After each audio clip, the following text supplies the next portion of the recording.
लातूर जिल्ह्यातील उदगीर शहरात झालेल्या कावळ्यांच्या असामान्य मृत्यूमुळे बर्ड फ्लू ही पुष्टी झाल्याचे नागरिकांमध्ये भीतीचं वातावरण पसरलं आहे।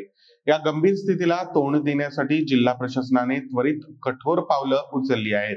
उदगीरच्या महात्मा गांधी उद्यान, शहीद स्मारक आणि पाणी टाकी परिसराला अलर्ट झोन म्हणून घोषित करण्यात आलं असून यात नागरिक आणि वाहनांनी बंद करण्यात आली आहे। पक्षी आणि प्राण्यांच्या हालचालीवर पूर्णपणे निर्बंध लावण्यात आले आहेत।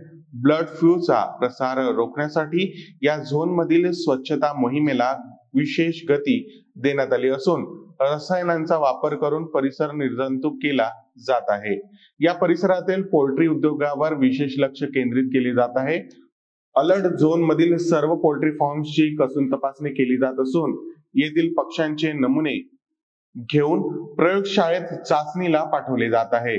पोल्ट्री फार्मच्या मालकांना सुरक्षेचे सर्व नियम काटेकोरपणे पाळण्याचे आदेश देण्यात आले आहे।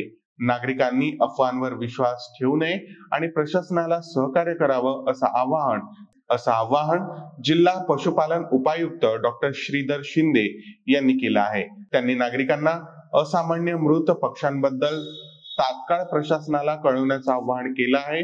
बर्ड फ्लूच्या पार्श्वभूमीवर पोल्ट्री उत्पादन फक्त व्यवस्थित शिजवल्यानंतरच खाण्याचा सल्ला देण्यात आला आहे।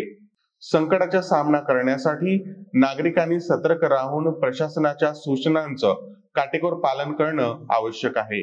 सामूहिक प्रयत्न आणि योग्य खबरदारीच या संकटावर मात करण्याचा मार्ग ठरू शकतो।